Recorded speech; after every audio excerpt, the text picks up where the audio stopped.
La población uruguaya es cada vez más vieja. Sin embargo, para los demógrafos, este fenómeno no es un problema grave, sino un síntoma de desarrollo y de bienestar social. Ahora, ¿cómo se contrarresta el peso que tiene sobre la economía el aumento de la población jubilada? ¿Cómo costear un sistema de salud que atiende a pacientes de cada vez mayor edad? ¿Cómo se hace? ¿Fomentando la natalidad? ¿Fomentando la inmigración? Para el economista y demógrafo José Calvo, la clave no es tanto la aplicación de esas políticas, sino mejorar constantemente la productividad de los trabajadores uruguayos. El enfoque resulta interesante, sobre todo teniendo en cuenta la incidencia cada vez mayor que tienen las jubilaciones en las cuentas públicas. Por eso nos pareció que valía la pena profundizar en estos conceptos. Estamos esta mañana con Juan José Calvo.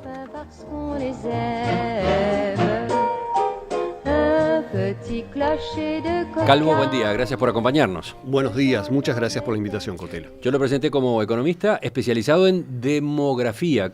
Exactamente, ¿cuál es esa titulación? Bien, yo soy economista por la Universidad de la República, por la Facultad de Ciencias Económicas y de Administración.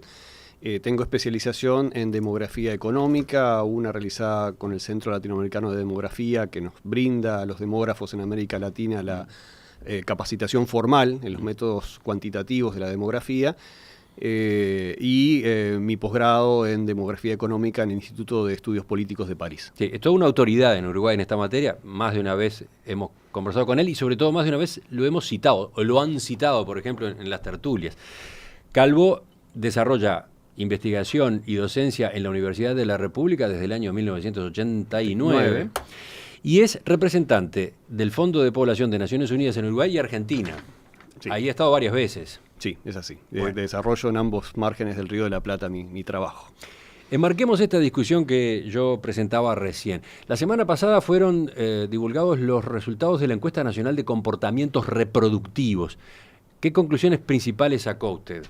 Bien, este trabajo que fue realizado por varias instituciones del sector estatal, incluyendo la Universidad de la República, el Instituto Nacional de Estadística, los Ministerios de Desarrollo Social y de Salud, la Comisión Sectorial de Población de la Oficina de Planeamiento del Presupuesto y el Fondo de Población de Naciones Unidas, es un trabajo que buscó indagar sobre los comportamientos reproductivos de la población uruguaya, fundamentalmente en relación a la fecundidad, el comportamiento, la cantidad de hijos deseados, la cantidad de hijos efectivamente tenidos, un conjunto de opiniones acerca de la crianza y valores vinculados a la tenencia de hijos, uso de métodos anticonceptivos y en general temáticas vinculadas a la salud sexual y reproductiva de la población uruguaya. Obviamente es un informe largo, complejo, completo. No vamos a meternos en él a fondo, pero a ver, tomo este dato. Para la mayoría de los uruguayos, la cantidad de hijos ideal es 2. Es así. Para las mujeres, la edad ideal a efecto de tener su primer hijo es 25,6 años, mientras que para los varones 27,1 años. Se está confirmando de esa manera el ideal, porque el estudio indica que en Uruguay cada mujer tiene en promedio casi 2 hijos, 1,88. Correcto. Por ahí podemos empezar, entonces. Es así, aunque los promedios ocultan, como siempre, importantes diferencias. La sociedad uruguaya es muy firme, y estos resultados reiteran los que encontramos en un estudio similar realizado ya hace varios años atrás, en el año 2004, la encuesta Género y Generaciones, que es muy similar a la que estamos refiriéndonos ahora, en una muy fuerte preferencia en el ideal de la cantidad de hijos que se desean tener, que es 2. Es un modelo occidental, tampoco es un modelo uruguayo, ¿verdad? Pero Uruguay ya es muy firme en esta tendencia. Los resultados en la tasa global de fecundidad de Uruguay está muy ligeramente por debajo de lo que nosotros llamamos el nivel de reemplazo. Aclaremos qué es eso. Es el nivel de reemplazo sería la cantidad de hijos e hijas que una mujer, pero mejor dicho, la cantidad de hijas que una mujer debiera tener para que la población no creciese ni decreciese. Y este valor es alrededor de 2.1 hijos por mujer. Uruguay está en 1.88 ligeramente por debajo desde hace ya varios años, pero muy cercano al nivel de reemplazo. En realidad, nuestros colegas europeos ya no califican estos niveles de fecundidad como baja fecundidad. De hecho, para ellos son fecundidades ya a esta altura altas. Nosotros, sí. Pero eso implica entonces que la población no se mantiene, tiene una tendencia a bajar algo. En el muy largo plazo, digamos 300, 400 años. Ajá. De todos modos, claro, no es esta la única fuente que alimenta a la población, también Correcto. está la inmigración, o mejor dicho, el saldo entre emigración e inmigración. Correcto, es así. Por fecundidad y dado nuestros niveles de mortalidad, nosotros estamos muy cercanos al nivel de reemplazo, ¿no? No es una preocupación, ¿no? La población, para decirlo en una forma muy sencilla, tal vez impactante de más, no nos vamos a extinguir, digamos, ¿no? Eso no está en el horizonte. Y además, como usted bien dice, otras variables demográficas, particularmente los movimientos migratorios, hoy inciden cada vez más. Por lo tanto, en realidad, podemos tener niveles cercanos al reemplazo, incluso por debajo del reemplazo, con crecimiento demográfico, producto que estemos recibiendo más inmigrantes que personas del Uruguay que desean irse a vivir a otro país. De hecho, es lo que está ocurriendo en Uruguay en los últimos años. Tenemos un saldo migratorio ligeramente positivo, pero un cambio de tendencia con respecto a lo que había sido el medio siglo anterior, desde mediados de los años 60 hasta hace muy pocos años atrás, donde el saldo migratorio en Uruguay había sido persistentemente negativo. ¿Y qué dice un estudio como este a propósito de la edad de la población? Bueno, aquí tenemos justamente, ingresando con mayor grado de detalle en la información, dos modelos reproductivos muy diferenciados en Uruguay. Porque si bien el promedio, ¿verdad?, de la cantidad de hijos tenidos se acerca justamente a ese ideal de cantidad de hijos que las personas desean tener, cuando miramos lo que ocurre por nivel educativo, por nivel de ingresos, vemos que Uruguay tiene dos modelos muy diferenciados. Uno que corresponde a mujeres de bajo nivel educativo, de bajo nivel de ingresos, donde la cantidad de hijos tenidos todavía está significativamente por encima de la cantidad de hijos que ellas desean y expresan querer tener. Y además un inicio muy temprano de la fecundidad, con tasas de fecundidad adolescente extremadamente altas, más cercanas a las tasas africanas que a las tasas europeas, para poner un punto de comparación en el mundo. Y por otro lado, un modelo reproductivo donde el inicio justamente de la fecundidad es mucho más tardío y donde la cantidad, la descendencia final es sensiblemente inferior, que corresponde a las mujeres de mayor nivel educativo, particularmente a las mujeres que tienen estudios terciarios.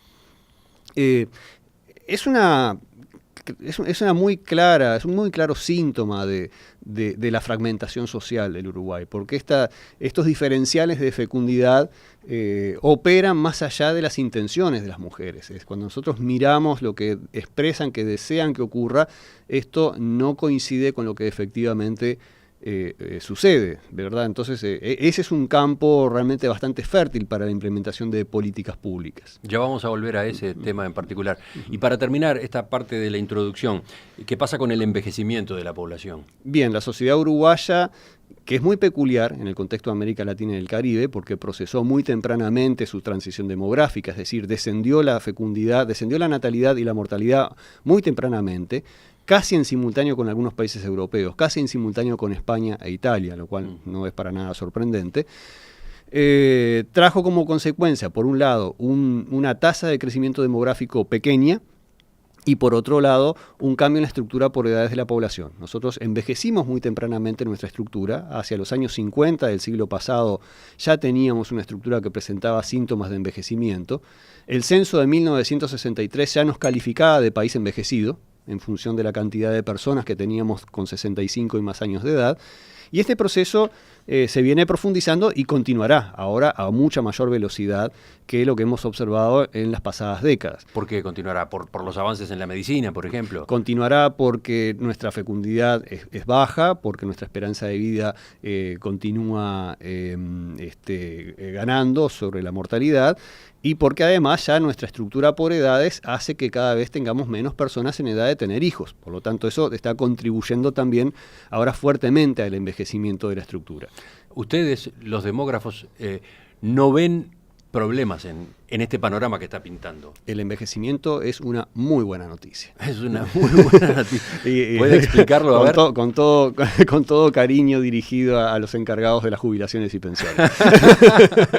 pero desde ese sector lo miran con reojo. Pero tenemos que ver el envejecimiento como un buen síntoma. Envejecemos porque tenemos las condiciones de bienestar, los grados de desarrollo que nos permiten ahora tener poblaciones envejecidas. Envejecemos porque tenemos mayor acceso a la salud, a la educación, tenemos mayor ejercicio de nuestros derechos reproductivos. Entonces, el envejecimiento es algo bueno, es un síntoma de desarrollo. Yo le agregaría que está plagado de desafíos. Bueno, ahí está. Yo le agregaría algún matiz. Por ejemplo, el envejecimiento es una buena noticia si esa vida prolongada se desarrolla en condiciones dignas, ¿no? Sí. Si tenemos personas que viven, no sé, hasta los 90, 100 años, pero viven mal, si viven con problemas mentales, por ejemplo, o disminuciones importantes de sus capacidades, no estamos ante una buena noticia, ¿no? Si viven solas, si viven sin cariño, sin amor, bueno, tampoco estamos ante una buena noticia, ¿no? Correcto, totalmente correcto. Sí, estoy 100% de acuerdo con esto. Ahora, si nosotros miramos cómo llegamos nosotros a edades más avanzadas, estamos llegando cada vez en mejores condiciones, en promedio nuevamente, y los promedios ocultan justamente diferencias y inequidades que no son sostenibles y no deben ser aceptadas. Evidentemente, el envejecimiento debe garantizar un envejecimiento digno, productivo y sin dolor, digamos. Y esto que hasta ahora los sectores de ingresos medios y altos que han tenido bolsillo, que son los sectores que hasta ahora han envejecido, ¿verdad? Y la diferencia principal es que comenzaremos a envejecer todos masivamente. Estos sectores de ingresos medios y medios altos han tenido bolsillo para justamente implementar mecanismos de cuidados que garantizan justamente esa dignidad y atenuación del dolor. Nuestro enorme desafío en el envejecimiento masivo, donde ahora van a envejecer sectores de la población que antes no lo hacían en grandes cantidades, es brindarles justamente condiciones de equidad para que ocurra lo mismo con ellos. Es decir, para decirlo en una frase, sistemas de cuidados. Es la gran cirugía que se viene en la protección social futura. A partir del último informe que acaba de conocerse de la Encuesta Nacional de Comportamientos Reproductivos, estamos conversando esta mañana en Perspectiva con el economista y demógrafo Juan José Calvo. Nos interesa saber qué desafíos implica lo que se confirma, una población uruguaya prácticamente estancada y con un claro proceso de envejecimiento. Dábamos hace un rato al pasar cómo viene en Uruguay la tasa de reemplazo, 1,88, ¿no? La tasa global de fecundidad, 1,88. 1,88 es la tasa global de fecundidad. ¿Y la tasa de reemplazo? El reemplazo es un valor fijo, que es 1 en realidad, o su equivalente en tasa global de fecundidad, que es 2,1, es decir, que estamos muy cerca. Preguntan desde la audiencia cuál es la tasa de reemplazo en el mundo. Bueno, la tasa global de fecundidad en el planeta está en 2,4, con enormes distancias entre distintas regiones, porque tenemos los valores muy altos en los países menos desarrollados, particularmente en los países del sur del Sahara y algunos países asiáticos, y valores extremadamente bajos en un conjunto de países europeos, donde hay una muy fuerte preocupación, ahí sí, porque la tasa de fecundidad está realmente en lo que se llama muy baja fecundidad, valores por debajo de 1,5. Muy bien. Usted decía recién que no es alarmante esto de una población como la del Uruguay, sobre todo teniendo en cuenta este proceso de envejecimiento. No es alarmante, al revés, es una buena noticia, pero implica una serie de desafíos. Pienso, mantenimiento de los sistemas de jubilaciones y pensiones, la necesidad de costear los sistemas nacionales de salud y el Sistema Nacional de Cuidados, que pasa a ser casi que obligatorio, ¿no? Correcto. Vayamos por partes. Mantenimiento de los sistemas de jubilaciones y pensiones. Es un hecho que por el envejecimiento de esta estructura social, el sistema va a descansar en un porcentaje de la población probablemente más chico que el de hoy. Entonces... Bien, correcto. Simplemente para hacer una aritmética sencilla, el desafío aquí está en que vamos a tener cada vez menor cantidad de trabajadores, es decir, personas que van a estar a cargo de una mayor cantidad de personas que van a estar recibiendo jubilaciones y pensiones. Es decir, esto para que comprendan en la audiencia en su conjunto cuál es el desafío. El desafío en este caso, digamos, tiene que ser afrontado. No hay, digamos, de largo aliento, de mediano largo aliento, otra solución que esa menor cantidad de trabajadores tengan capacidad de generar mayor cantidad de riqueza, para decirlo en términos muy sencillos, ¿verdad? Es decir, no hay otra forma de resolverlo. No hay salida demográfica en esto. Es decir, uno podría decir, bueno, si el problema es el envejecimiento y el envejecimiento se produce porque aumenta la esperanza de vida y porque fundamentalmente cae la fecundidad, uno podría decir, bueno, resolvamos esto con políticas demográficas. Por ejemplo, fomentando la inmigración. Esa sería una. Hay tres factores del cambio demográfico: la mortalidad, la natalidad y las migraciones. Por la mortalidad, por absurdo, es imposible pensar una solución, ¿verdad? No sería razonable fomentar políticas mortalistas, ¿verdad? Sí. Justamente, fuera de micrófono conversábamos recién sobre la situación en Japón. Hace pocos años atrás, el ministro de Finanzas de Japón se le escapó una expresión frente a cámaras diciendo, bueno, ¿por qué la gente vivía tantos años que le costó su puesto, ¿verdad? O sea, no tiene sentido pensar en fomentar la mortalidad. Descartemos ese eso camino. Es por absurdo, ¿verdad? Sí. Y luego pensaríamos, bueno, ¿qué pasa con la natalidad y con la migración? La migración es interesante, pero el tema es que para que el fomento de la inmigración, que es algo muy bueno desde esta y desde otras perspectivas, tuviese efectos desde el punto de vista de la estructura por edades, tendría que ser en grandes volúmenes y sobre todo muy permanente en el tiempo para que efectivamente tuviese efectos. La inmigración, como estamos recibiendo ahora en estos últimos años y particularmente la coyuntura en Uruguay, aporta rejuvenecimiento a nuestra estructura por edades por dos vías, porque las personas que llegan son personas en edades jóvenes fundamentalmente, y además porque esas personas vienen con sus hijos o tienen hijos en nuestro país. Por lo tanto, es como un eco demográfico y también rejuvenece nuestra estructura por edades. Pero es muy pequeño el efecto que está teniendo en los volúmenes que estamos nosotros recibiendo ahora, y para que esto además fuera permanente tendría que ser muy prolongada en el tiempo y de un mayor volumen. La otra posibilidad, fomentar la natalidad. La otra posibilidad que muchas veces se ha manejado es a través del fomento de la natalidad. Bueno, esto en realidad tiene bastantes obstáculos para que efectivamente pueda llevarse adelante. El primero es de orden más filosófico, y es que las políticas pronatalistas están reñidas con los enfoques modernos de ejercicio de los derechos humanos. Particularmente Uruguay y casi todos los países del planeta son signatarios de una convención, la Conferencia Internacional de Población y Desarrollo, que descarta, digamos, que las políticas poblacionales tengan que tener objetivos demográficos de orden cuantitativo.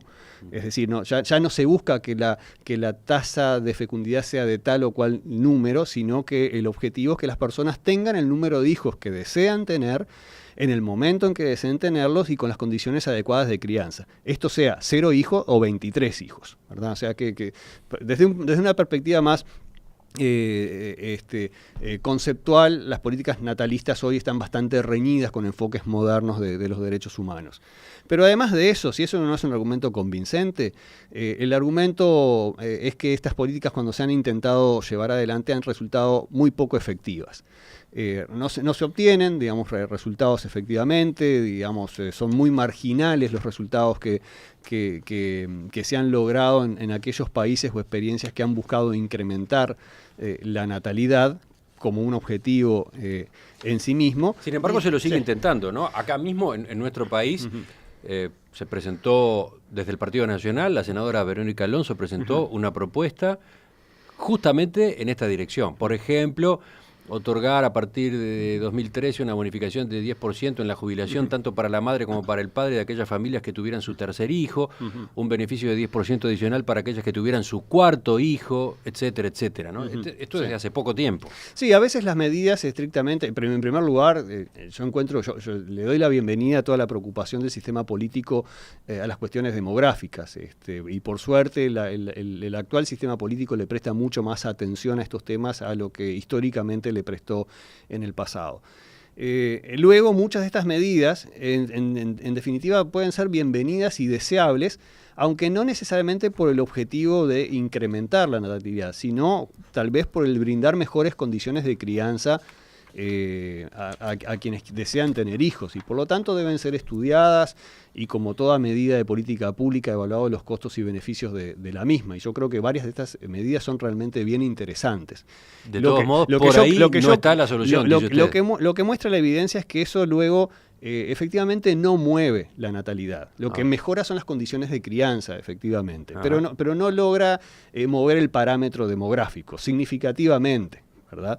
Lo cual no significa que las medidas no sean deseables. Licencias parentales, licencias maternales, eliminación de toda restricción en el marco legal que pueda ser de alguna forma un obstáculo para el desarrollo profesional de las mujeres en sus carreras, ¿verdad? Como las limitaciones en los empleos, etcétera, etcétera. Todo eso es muy deseable, pero no mueve el parámetro demográfico. Entonces, porque la pregunta era: ¿cómo se costea un sistema de seguridad social en ese entorno del que venimos hablando? Correcto. De una población más envejecida. Bien, ¿cómo tenemos que prepararnos para esto? Que es irreversible, que se viene, que ya los demógrafos podemos decir con gran margen de seguridad cuánto va a ser el volumen de adultos mayores que nosotros vamos a tener en las distintas edades, porque esas generaciones ya nacieron y ya están presentes. Usted dijo el domingo en la entrevista con el diario El País que la única solución de largo plazo es el incremento permanente de la productividad. Exactamente. Eso es así, digamos, y eso no es suficiente, ¿verdad? O sea, pero estoy seguro que a mucha gente este enfoque le sorprendió.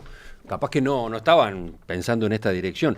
¿Puede explicarlo mejor? Sí, claro. Primero, vamos a plantearlo de una forma bien sencilla. Como decíamos al inicio, dado que tenemos mayor cantidad de dependientes sobre personas sobre las cuales recae la responsabilidad de esa manutención, la única solución de largo aliento es que esos trabajadores tengan la capacidad de generar mayor riqueza. Por lo tanto, esto nos lleva a dos direcciones simultáneas que deben ser transitadas para encarar el envejecimiento futuro. En primer lugar, no podemos perder ni un solo trabajador o trabajadora. Va a ser nuestro capital más escaso probablemente, nuestro recurso más escaso, seguramente. Y en segundo lugar, tenemos que brindar las condiciones para que tengan las mayores capacidades posibles. Esto no pasa solamente por la extensión de la cobertura y los años de estudio. También hay otras formas de incrementar las capacidades de los trabajadores, evidentemente, pero en gran medida pasa por esto, y esto no es compatible con nuestras actuales tasas de cobertura y de egreso de la educación secundaria y fundamentalmente de la educación superior. Debemos incrementarlas ambas significativamente, y aún así esto tampoco es suficiente, porque el otro camino que se debe transitar simultáneamente es seguramente el de un cambio en nuestra matriz productiva, de forma tal que incorporemos mayor cantidad de actividades económicas que generen mayor valor agregado.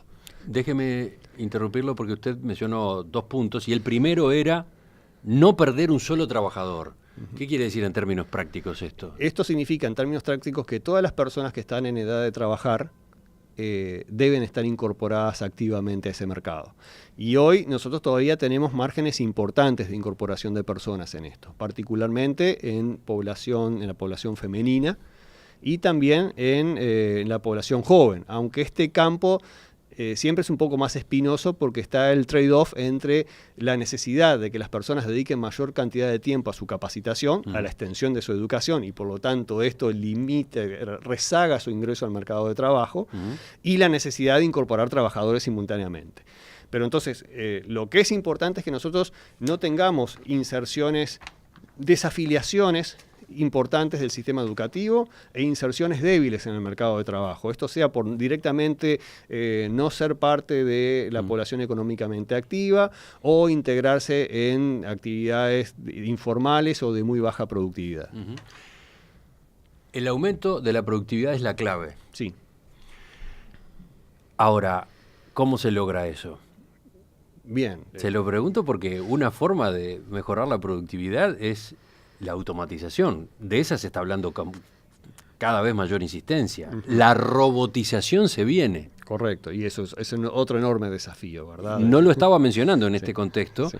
Es una forma de aumentar la productividad, pero es una manera de perder trabajadores, o puede llevar a que se pierdan puestos de trabajo. Bueno, son en realidad dos afirmaciones distintas. A ver. Evidentemente se van a perder puestos de trabajo, y esto, la evidencia lo que está indicando, digamos, lo que manejan los especialistas que trabajan en este punto, que no es mi campo de trabajo, quiero aclarar, son bastante claros en que las actividades de corte repetitivo, rutinario, automatizables, son los primeros puestos de trabajo que corren riesgo de desaparecer.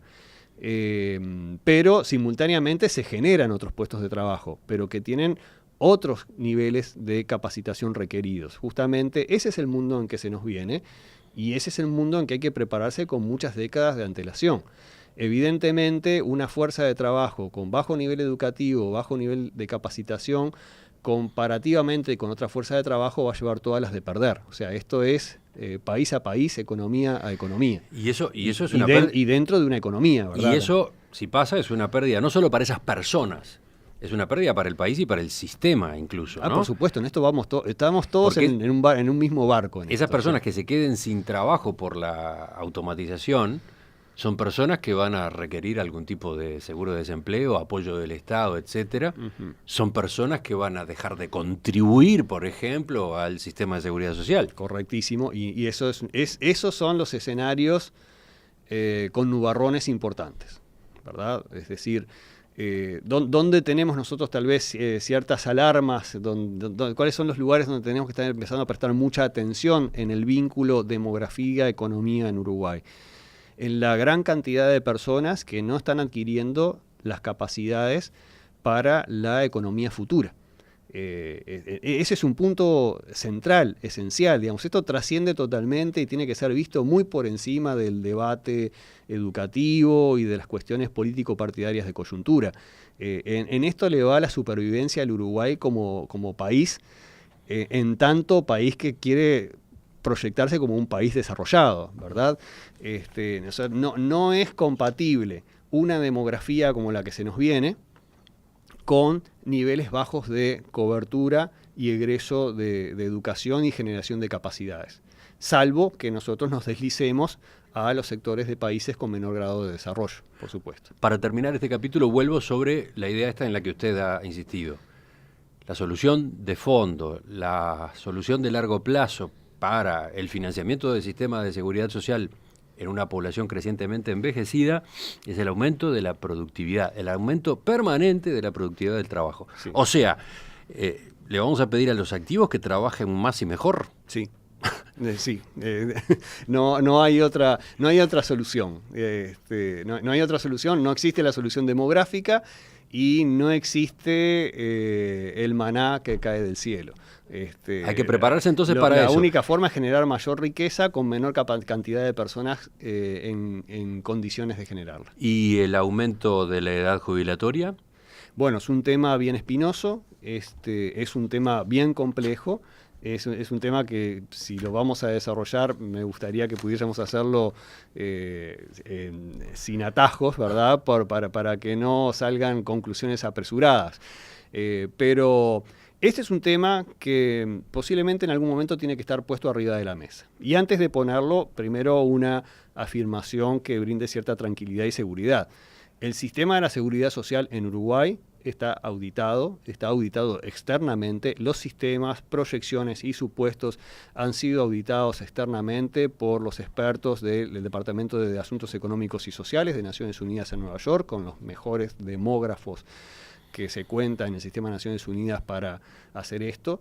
Y la conclusión ha sido muy clara, digamos, de que es un sistema robusto, es un sistema que no tiene, digamos, una situación de alarma en las próximas décadas, ni mucho menos, ¿verdad? O sea, es decir, el financiamiento está asegurado. Pese a estos temblores de este año, por ejemplo, cuando el equipo económico dijo en la próxima rendición de cuentas hay que reforzar los rubros destinados a BPS porque se nos fue del cálculo y hay que poner $100 millones más. Correcto, sí, todo esto que acabo de decir, por supuesto, bajo las hipótesis económicas relativamente razonables, ¿verdad? O sea, por supuesto que si se nos viene una debacle económica, esta y cualquier otra proyección que hagamos en cualquier otro campo debe ser revista. Bueno. Pero dicho esto, los sistemas de jubilaciones y pensiones, los sistemas de retiro, la seguridad social en su conjunto, por definición debe estar permanentemente siendo monitoreada y estudiada sus potenciales reformas. Y la reforma de la edad vinculada a la edad jubilatoria es uno de los puntos, ¿verdad? Es uno de los puntos que tiene un fuerte vínculo con la demografía, por supuesto, ¿sí? O sea, tiene un muy fuerte vínculo con la demografía, aunque la relación no es automática. Uno no puede llegar a decir simplemente si la esperanza de vida aumenta 3 años, entonces debemos aumentar automáticamente 3 años la edad de retiro. Esto es un poco más complejo que afirmarlo. El tema es que esta reforma, así como otra que también es bastante compleja, ¿verdad?, que puede ser el incremento de los aportes, son temas que deben ser considerados en forma madura por la sociedad. Es decir, no pueden ser objeto del intercambio y del trueque político coyuntural. ¿Por qué? Por una razón muy sencilla. Porque son reformas muy impopulares. Esas medidas, cuando deben ser tomadas, recaen inmediatamente sobre la administración que las toma y el castigo electoral es inmediato, aunque sea necesario, ¿verdad? Entonces, por lo tanto, esto es un típico tema de lo que uno llamaría políticas de Estado. Esto es algo donde el conjunto del sistema político, en forma madura y en forma, digamos, honesta, debe, ante la evidencia científica, tomar decisiones que a veces son duras y tomarlas en conjunto.